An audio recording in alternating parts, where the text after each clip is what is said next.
just spent the night at a Harvest Host here in Oregon or Oregon. We're still unsure. But the state south of Washington, hung out at a winery, and it was super cool. You just saw some of the shots of the vineyard. Got stuck in there, sorry. Also, we just had maybe 6 or 7 glasses, like half glasses of wine for a wine tasting. Half.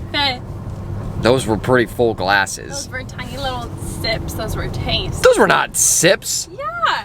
A sip is like that much. We had like that much. You're drunk.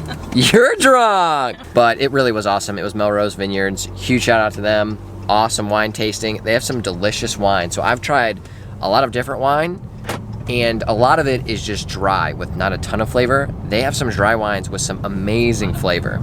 It was really cool. So that was fun. So great wine tasting, great night spent at a Harvest Host. And I'm making a little video for this Harvest Host as well. You can check it out. I'll link it below and in a card up here. And staying in a vineyard is always recommended. If you can try, you should do it. All right, off to Crater Lake. Woo! What? Going to Burger King. We're going to Burger King because you want the Impossible Burger. I want the Impossible Burger.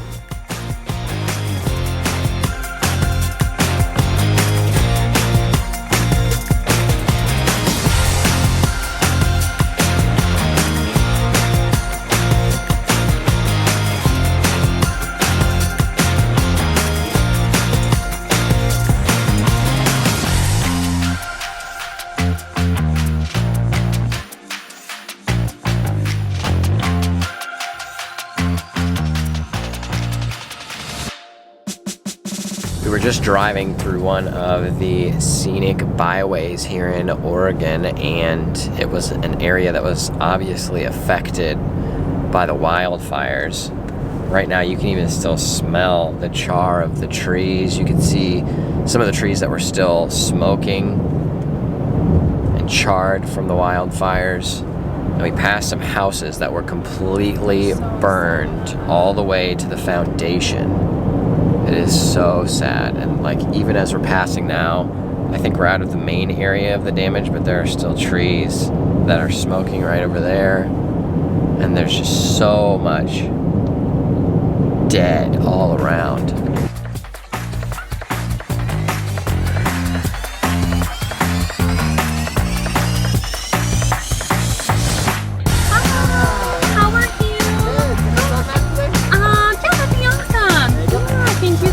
Thanks.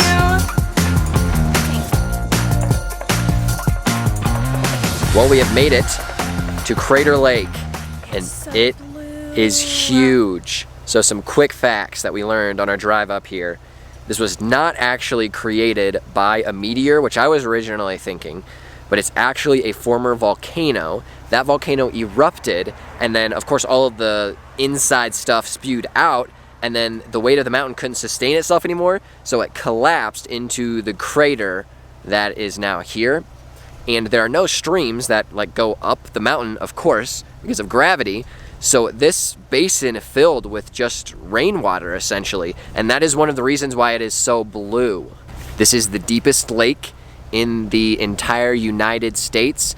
The depth is about 1,944 feet. And the cool part is, they originally, back in the late 1800s, attempted to determine the depth of the lake. They pretty much just got some pipes, attached it to a piano wire, and then just dropped it slowly into the water to try to measure it. And they were only about 50 feet off, so they were pretty accurate with their rudimentary measurement methods.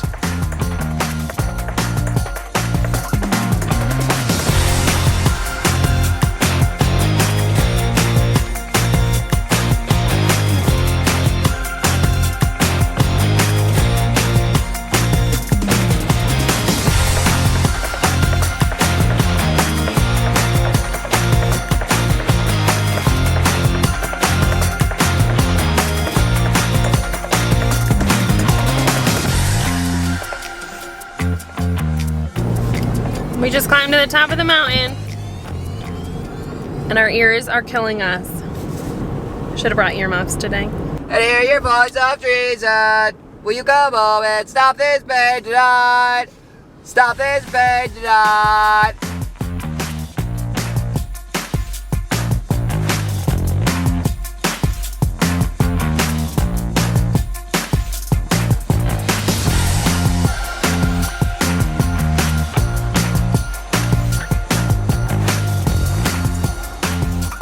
Guess what? What? We just saw a tab. Ah! Another new camper is driving around these mountains in Oregon. How excited are you? I'm so excited!